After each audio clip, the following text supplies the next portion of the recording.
அன்பானவர்களே, அன்பு வணக்கங்கள்.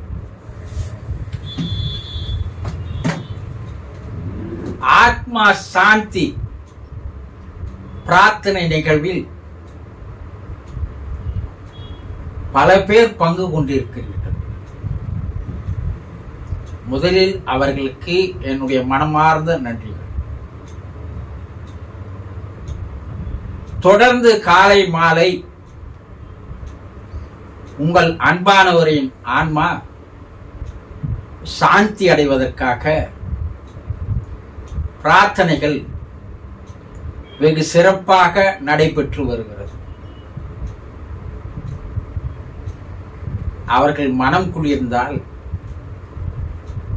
அவர்கள் ஆன்மா சாந்தி அடைந்தால், அது உங்களுக்கும் உங்களுடைய குடும்பத்திற்கும் நல்ல ஒரு மகிழ்ச்சியை தரும். அவர்கள் உங்களுக்கு ஒரு பாதுகாப்பு அரணாக இருப்பார்கள். பிரார்த்தனை தொடங்கப்பட்ட அடுத்த நாளில் இருந்து பல பேர் தொடர்பு கொண்டு, நாங்கள் கலந்து கொள்ள முடியுமா? என்னுடைய தகப்பனார், என்னுடைய தாயார் இறந்து போய்விட்டார், என்னுடைய மனைவி, என்னுடைய கணவர் இறந்து போய்விட்டார், என்னுடைய பிள்ளை இறந்து போய்விட்டான், அவர்களுக்கு பிரார்த்தனை நிகழ்வில் பங்கு பெற முடியுமா என்று கேட்டு வருகிறீர்கள். தொலைபேசியில் தொடர்பு கொள்ளுங்கள். இது ஒரு அற்புதமான நிகழ்வு. ஆன்மாவை சாந்தி அடைய செய்வது என்பது தெய்வ சேவை போன்றது. விருப்பங்கள் இருந்தால் தொலைபேசியில் தொடர்பு கொண்டு பேசுங்கள். விவரங்களை தருவார்கள். புதிதாக இந்த சேனலை பார்ப்பவர்களாக இருந்தால், இந்த ஞான சத்சங்கத்தில் ஞானத்தை நோக்கி அழைத்து செல்லுகின்ற மார்க்கத்தில் வாழும் பொழுதே ஒரு ஞானியாக மாறி வாழ்க்கையை ஒரு புதுமையான வாழ்க்கையாக மாற்றிக்கொள்வதற்கு உண்டான சந்தர்ப்பத்தில், வாய்ப்பில் பங்கு பெற விருப்பம் இருந்தால் இந்த சேனலை சப்ஸ்கிரைப் செய்து தொடர்ந்து நாள்தோறும் வெளிவருகின்ற வீடியோவை தவறாமல் பார்த்து வாருங்கள். ஒவ்வொரு வீடியோவிலும் ஒரு கருத்து, ஒரு அற்புதமான ஆலோசனைகள், அறிவுரைகள் அடங்கி இருக்கிறது. தவறவிடாதீர்கள். இன்று நாம் என்ன பார்க்க போகிறோம்? ஒரு அன்பர் ஒரு கேள்வி கேட்டு இருக்கிறார்.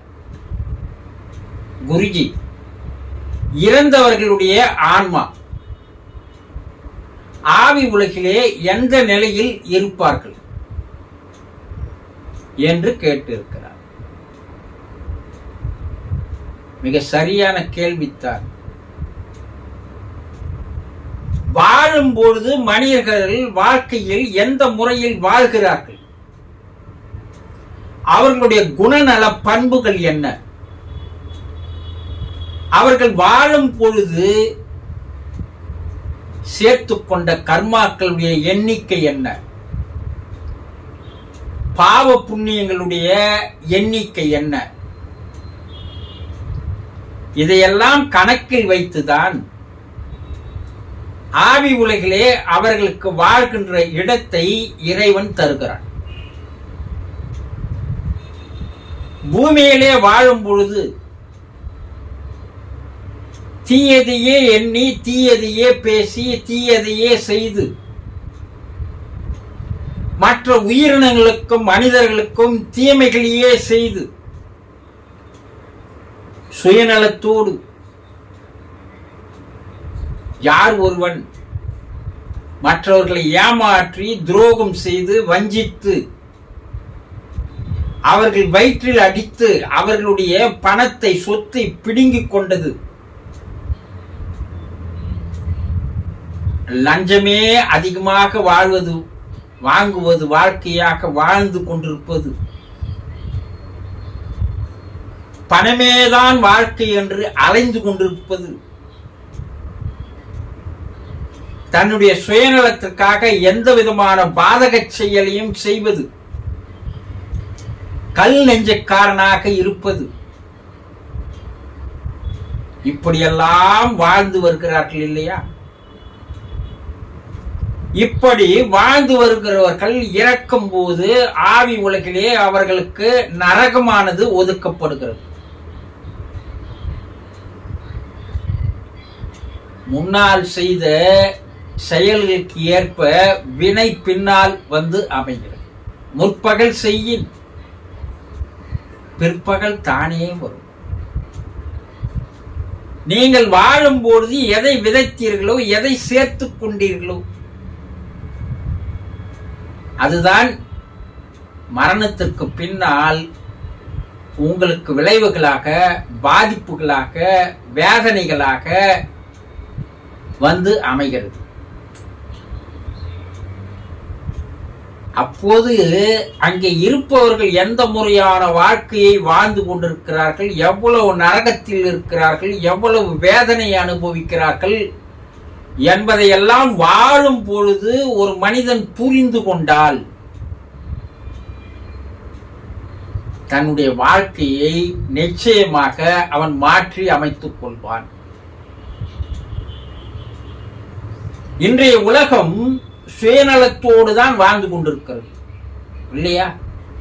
யார் எப்படி போனா எனக்கு என்ன, யார் ஏமாந்து போனா எனக்கு என்ன, யாருகிட்ட இருந்து எவ்வளவு கொள்ளடிக்கலாம், எவ்வளவு ஏமாத்தலாம், எவ்வளவு அளவுக்கு அதிகமாக கோடிக்கணக்கில் சொத்துக்களை சேர்த்து வச்சுக்கலாம், எதுவும் உடன் வரப்போவது இல்லை. வெறும் கையோடு தான் வந்தீங்க, வெறும் கையோடு தான் போக போறீங்க. உலகையே வென்ற, நிலத்தின் மீது அதிகமான ஆசைப்பட்ட, நாடுகளின் மீது அதிகமாக பேராசை கொண்ட அலெக்சாண்டர் அப்போ ஒவ்வொரு நாட்டையும் வென்று கடைசியாக அவன் மரணம் அடைந்த போது அந்த கடைசி காலத்தில் தான் அவனுக்கு ஞானமானது வருகிறது. அவன் சொல்கிறான், என்னுடைய சடலத்தை சவப்பெட்டியில் மூடும் போது 2 கைகளை மட்டும் வெளியே வைத்துவிட்டு அந்த பெட்டியை மூடுங்கள், என்னுடைய கைகள் வெளியே தெரியட்டும் என்று கூறியிருக்கிறார். என்னென்ன, இந்த உலகத்தையே வென்றேன், பொன் பொருள் வைரம் வைடூரியம் அனைத்தும் மலை போல் சேர்த்தேன், நான் இறந்து போகும்போது எதையும் என்னால் எடுத்து போக முடியவில்லை, வெறும் கையோடு போகிறான் பார் என்று மக்கள் தெரிந்து கொள்ளட்டும் என்று. அந்த ஞானம் இன்றைய மக்களுக்கு இல்லை. ஏதோ தன்னோட கூட எல்லாம் வரப்போறது மாதிரி அவன் பேயாய் ஓடி அலைந்து சேர்க்கிறான். இப்படிப்பட்டவர்களுக்கு மேலே இருள் உலகம் என்பது நிச்சயமாக இருக்கிறது. அதைதான் நரகம் என்று நம்முடைய முன்னோர்கள் சொன்னார்கள். அந்த நரகத்தில் பூமியில் வாழ்ந்த போது வாழ்ந்த செயல்களுக்கு ஏற்ற விளைவுகளை, தண்டனைகளை ஒருவன் நிச்சயமாக அனுபவித்தே ஆக வேண்டும். அதிலிருந்து தப்ப முடியாது. இறைவனிடம் என்ன கெஞ்சி கூத்தாடினால் கூட இறைவன் அவர்களுக்கு கருணை காட்டுவதே இல்லை. நீ செய்தாய், நீ அனுபவிக்கிறாய், இதற்கும் எனக்கும் எந்த சம்பந்தமும் இல்லை என்று சொல்பவன் தான் இறைவன். இந்த பூமியிலே வாழும் போது மனசாட்சிக்கு பயந்து, தனக்குள்ளேயே அகத்திலேயே இருதய குகையில் ஆண்டவன் இருக்கிறான் என்று தெரிந்து கொண்டு,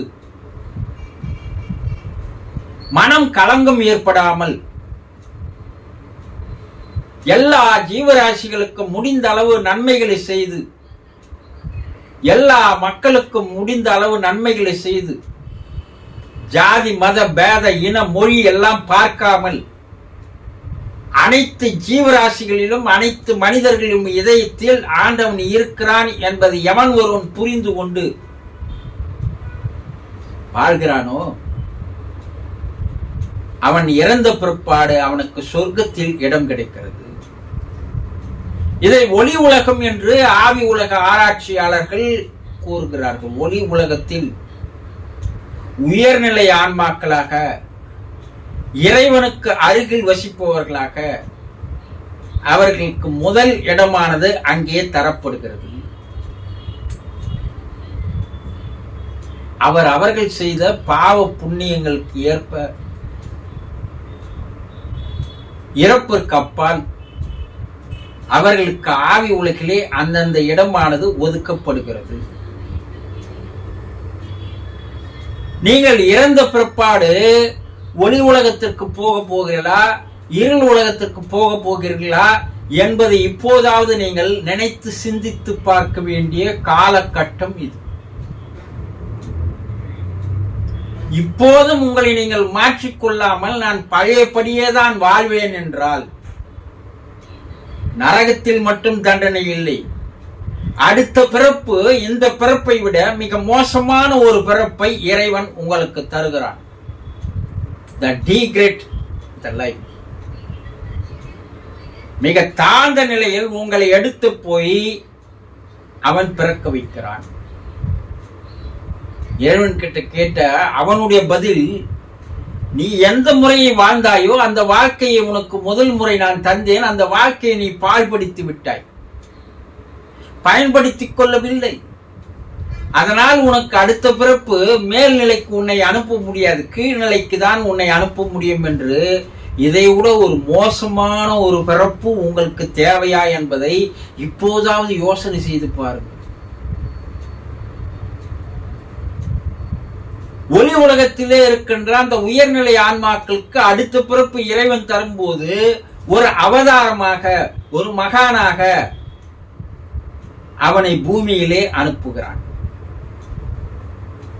மக்களுக்கெல்லாம் தொண்டாற்றக்கூடிய சேவையை இறைவன் அவனுக்கு அந்த வாய்ப்பை, சந்தர்ப்பத்தை தருகிறான். அவன் வாழும் காலத்தில் பூமியில் தெய்வமாக, இறைவனாக அவனை மதிக்கிறார்கள், வணங்குகிறார்கள், வாழ்த்துகிறார்கள், போற்றுகிறார்கள், புகழ்கிறார்கள். இதுதான் மனித பிறப்பினுடைய லட்சியம், குறிக்கோள். இது போல வாழ்க்கை உங்களுக்கு வேண்டுமா? இல்லை இதைவிட மோசமான ஒரு பிறப்பை எடுக்க வேண்டுமா? இருள் உலகத்திற்கு போய் நரக தண்டனைகளை அனுபவிக்க வேண்டுமா? ஒளி உலகத்தில் போய் இறைவனின் அருகில் இருக்க வேண்டுமா என்பதையெல்லாம் நீங்கள் தான் தேர்வு செய்ய வேண்டும். பூமியில் எந்த முறையில் வாழ்கிறார்களோ அந்த முறைக்கு ஏற்ற பிற்பாடு ஆவி உலகிலே அவர்களுக்கு உண்டான நிலைகள் தரப்படுகிறது.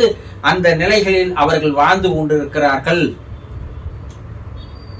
இதை நீங்கள் தெளிவாக தெரிந்து கொண்டால் உங்களுடைய வாழ்க்கையை இப்போதாவது மாற்றிக்கொள்வதற்கு ஒரு அரிய சந்தர்ப்பம் இந்த ஞான சத்சங்கத்தில், இந்த ஞான மார்க்கத்தில் உங்களை இணைத்துக் கொள்ளுங்கள். வாழ்க்கையை மாற்றிக்கொள்ளலாம். புரிந்து கொண்டீர்களா? சந்தோஷம்.